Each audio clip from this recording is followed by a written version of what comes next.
अब बेटा हम देखेंगे कि यूरोप में समाजवाद का आना। इस लेसन में हम सिर्फ यूरोप के बारे में पढ़ रहे हैं कि यूरोप में जितने देश हैं, तो यूरोप में समाजवाद का आना। 19वीं सदी के मध्य तक यूरोप में समाजवाद एक जाना पहचाना विचार था। उसकी तरफ बहुत सारे लोगों का ध्यान आकर्षित हो रहा था। समाजवादी निजी संपत्ति के विरोधी थे, यानी पर्सनल प्रॉपर्टी के विरोधी थे। उनका कहना था कि संपत्ति के निजी स्वामित्व की व्यवस्था ही सारी समस्याओं की जड़ है। उनका ही मानना था कि थोड़े से लोग अमीर होते हैं और वही अमीर होते चले जाते, गरीब गरीब होते चले जाते, तो सारी समस्या का जड़ जो है वो निजी संपत्ति है।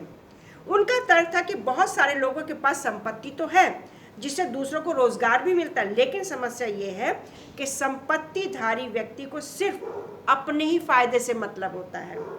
वो उनके बारे में नहीं सोचता जो उसकी संपत्ति को बढ़ाते हैं। यानी वो ये कहते थे कि जो फैक्ट्री के मालिक हैं, बेशक उनके पास पैसा है, वो पैसा लगा रहे हैं, लेकिन जो पैसा उनका बढ़ रहा है, जो उत्पादन क्षमता बढ़ रही है, वो मजदूरों के जरिए बढ़ रही है ना। व्यक्ति अपने आप कुछ नहीं कर रहा है, वो सिर्फ पैसा लगा रहा है, लेकिन जो मजदूर है, जो मेहनत कर रहे हैं, उनके जरिए से उसकी संपत्ति बढ़ रही है, तो वो उसके खिलाफ थे। वो ये कहते थे कि जो संपत्ति की उत्पादनशीलता वो मजदूरों के जरिए से बढ़ रही है। तो वो ये चाहते थे कि व्यक्ति जो है सिर्फ इसमें अपना फायदा देखता है। जो फैक्ट्री के मालिक है, उद्योगों के मालिक है, वो सिर्फ अपना फायदा देखते हैं। इसलिए अगर संपत्ति पर किसी एक व्यक्ति की बजाय पूरे समाज का नियंत्रण हो तो साझा सामाजिक हितों पर ज़्यादा अच्छी तरह से ध्यान दिया जा सकेगा। यानी फिर सबका हो जाएगा, तो सभी अपने फायदे के लिए सोचेंगे, तो सभी का फायदा हो जाएगा उसमें। तो इसलिए वो चाहते थे किसी एक के पास संपत्ति ना हो, सबकी साझी प्रॉपर्टी है, साझी संपत्ति होनी चाहिए। समाजवादियों के पास भविष्य की एक बिल्कुल भिन्न दृष्टि थी, यानी फ्यूचर के लिए जो समाजवादी सोचते थे बिल्कुल अलग नजरिया था। कुछ समाजवादियों को कोऑपरेटिव यानी सामूहिक उद्यम के विचार में दिलचस्पी थी। इंग्लैंड के जाने माने उद्योगपति रॉबर्ट ओवन 1771 से 1858 ने इंडियाना में नया समन्वय के नाम से एक नए तरह के समुदाय की रचना की, यानी एक नया ग्रुप बनाया। क्या नाम था उसका? नया समन्वय, यानी न्यू हार्मनी। एक ग्रुप बनाया। कुछ समाजवादी मानते थे कि केवल व्यक्तिगत पहलकदमी से बहुत बड़े सामूहिक खेत नहीं बनाए जा सकते हैं। यानी अगर हम खेत भी सामूहिक बना दें तो उसमें तो प्रॉब्लम है ना, कोई सोचेगा भी दूसरा काम कर लेगा, मैं क्यों करूं, तीसरा कर लेगा, मैं क्यों करूं, तो उसमें भी प्रॉब्लम है। वो चाहते थे कि सरकार अपनी तरफ से सामूहिक खेतों को बढ़ावा दे। वो ये चाहते थे कि सरकार इसमें हिस्सा ले, सरकार सामूहिक प्रॉपर्टी बनाए और सरकार इसमें सामूहिक खेतों को बढ़ावा दे। कार्ल मार्क्स और फ्रेडरिक एंगल्स, कार्ल मार्क्स का नाम हम सबने सुना है, बहुत बड़े फिलोसोफर भी हुए हैं ये। कार्ल मार्क्स और फ्रेडरिक एंगल्स ने इस दिशा में कई नए तर्क पेश किए। कार्ल मार्क्स का विचार था कि औद्योगिक समाज पूंजीवादी समाज है। वो ये कहते थे कि औद्योगिक समाज तो ये है, उद्योगों से भरा समाज तो है, लेकिन ये पूंजीवाद समाज है। लोग सिर्फ पैसा कमाना चाह रहे हैं। वो पैसा भी कौन कमाना चाह रहे हैं? उद्योगपति। फैक्ट्रियों में लगी पूंजी पर पूंजीपतियों का स्वामित्व है और पूंजीपतियों का मुनाफा मजदूरों की मेहनत से ही पैदा होता है। यानी जो पूंजीपति, जो फैक्ट्री के मालिक, अगर उसको कुछ फायदा हो रहा तो किससे हो रहा है? उसने कुछ नहीं किया, उसे सिर्फ पैसा लगाया, लेकिन मजदूरों की वजह से उसको फायदा हो रहा है। मार्क्स का निष्कर्ष था कि जब तक निजी पूंजीपति इसी तरह मुनाफे का संचय करते जाएंगे तब तक मजदूरों की स्थिति में सुधार नहीं हो सकेगा, क्योंकि हम पूंजीपति सिर्फ अपने फायदे के लिए सोचेंगे, मजदूरों के फायदे के लिए नहीं सोचेंगे। इसलिए उन्होंने काम के घंटे भी बढ़ा रखे थे, पैसा भी कम देते थे। तो कार्ल मार्क्स का कहना था कि ये गलत है।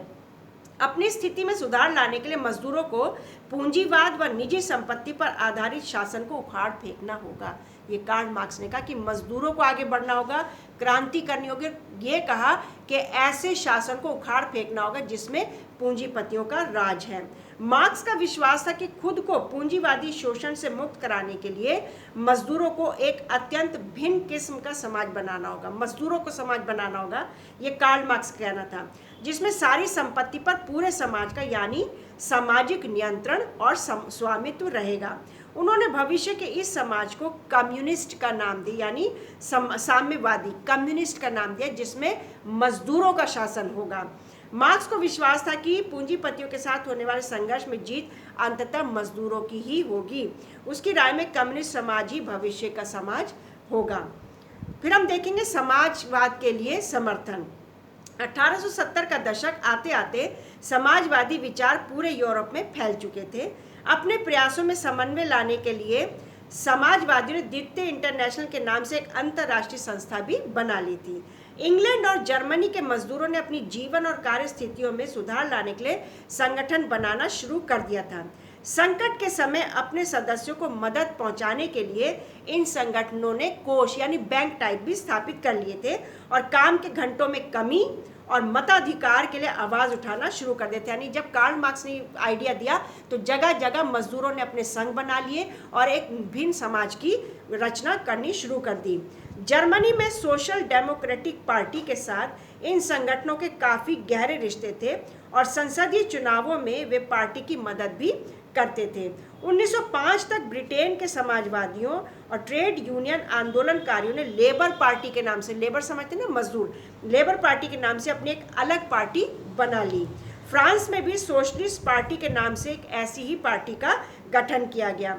लेकिन 1914 तक यूरोप में समाजवाद कहीं भी सरकार बनाने में कामयाब नहीं हो पाई। यानी कोशिश तो बहुत की, लेबर पार्टी बन गई, मजदूरों ने संघ बना ली, सब किया, लेकिन फिर भी सरकार में नहीं आ पाए। संसदीय राजनीति में उनके प्रतिनिधि बड़ी संख्या में जीतते रहे। उन्होंने कानून बनवाने में भी बहुत अहम भूमिका निभाई, मगर सरकारों में रूढ़िवादियों, उदारवादियों और रेडिकलों का ही दबदबा रहा। यानी मजदूर नहीं आ पाए किसी भी तरीके से। बेटा ये आधा चैप्टर हमने पढ़ा है, आधा चैप्टर हम नेक्स्ट क्लास में पढ़ेंगे जब नेक्स्ट वीक में क्लास होगी। वर्कशीट तुम लोगों को भेज दी जाएगी और जितना चैप्टर अभी हमने पढ़ा है वो ध्यान से सब बच्चे पढ़ लें। इसके बाद जो हम पढ़ेंगे, यूरोप में ही रूस आता है, रूसी क्रांति के बारे में हम पढ़ेंगे कि रूस में कैसे क्रांति हुई।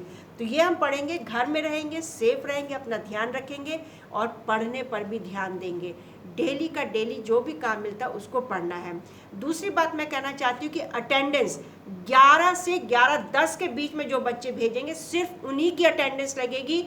जो 11 बजे से पहले भेजेगा या 11:10 के बाद भेजेगा उसकी एब्सेंट मार्क होगी। और क्लास 11 से 12 बजे चलेगी, ठीक है, 11 से 12 चलेगी। उसके बाद तुम्हारे पास 2 बजे तक का टाइम है, अपना जो भी काम है करके पोस्ट कर सकते हो। अगर 2 बज जाते हैं और तुम काम नहीं पोस्ट कर पाए तो मत भेजो काम, नेक्स्ट डे भेजो, लेकिन 2 बजे के बाद कोई फ़ोन नहीं उठाएगा। सिर्फ मैथ्स की क्लास शाम को होती है तो वो भी 7 बजे के बाद कोई फ़ोन नहीं उठाएगा, फालतू के फ़ोन नहीं उठाने। सुबह उठते ही 8 बजे से मैसेज करना शुरू करते हो, प्रेजेंट मैम, प्रेजेंट सर। किसको कर रहे हो? जब क्लास शुरू होगी तभी तो प्रेजेंट भेजोगे ना। तो मेरी क्लास में 11 से 11:10 के बीच में प्रेजेंट भेजोगे, उससे पहले और उसके बाद वालों की एब्सेंट लगेगी। ये ध्यान रखना है, सारा काम करके रखना, अपना ध्यान रखना।